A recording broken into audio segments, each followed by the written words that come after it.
The next move, a lot of people call it the Bas Rutten crank. I call it the Bas Rutten crank also because I think he showed it in a magazine, right? Is that what it was back in the day when everyone used to go to Barnes and Nobles to read grappling magazine. Like everything's online now, right?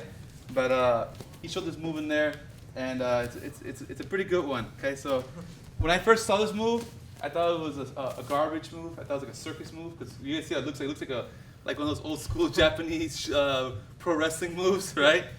And I remember the first time that my brother caught me in it, I thought to myself, there's no way on God's green earth I'm tapping into this move right now. That's what I remember. I think I'm not tapping into this ridiculousess, right? And as he started cranking, I'm like, whatever, man. Whatever's going to happen, is going to happen. I'm not tapping. And all of a sudden, like, my neck popped, my back popped. When I tapped, I was out of commission for like 2-3 weeks. All right? So when I tell you that this move works, it does. All right? It's a really nice move. So I'll demonstrate it. Turn this way. I'll demonstrate it, and then I'll break it down. Actually, I just told you I was going to do more cranks, right? Can we get that? That's all right. Go ahead. Okay, so you're here, and then this is submission, okay? So I'll break down how it works. I feel like I should do it on someone else. You want to do it on someone else? Okay, are you good? Okay, so all the fundamentals we just went over are all the same, okay? Same positioning concept, same everything. Now remember how I told you can do this or you could do this, right? Well, for this move, you're going to choose this variation for sure, resting the hand on the thigh.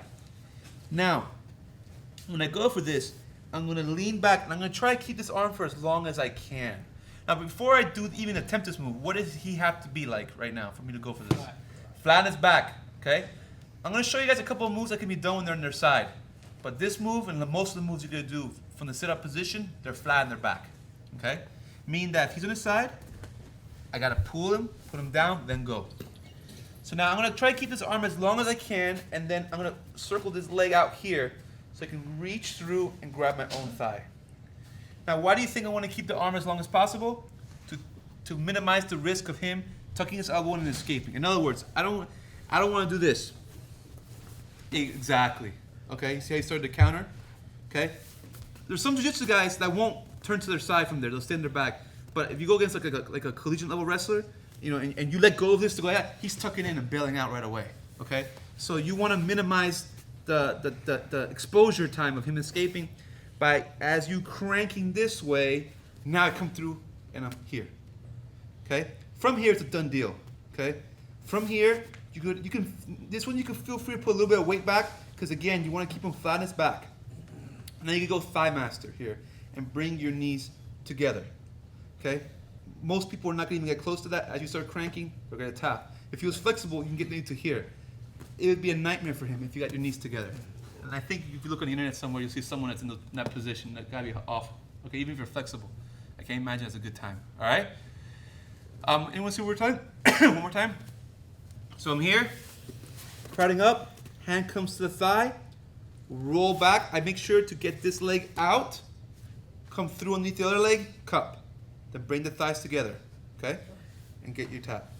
If, for whatever reason, you were able to bring your knees together, or you got to a threshold where you can't crank anymore and he still isn't tapped, hold it as long as you can, okay? It's gonna have the same kind of effect as the crank we did earlier, where they can't breathe, they're in a horrible position, their lungs are collapsed, and you'll get the tap anyways, even if it's not that instant, kind of tap.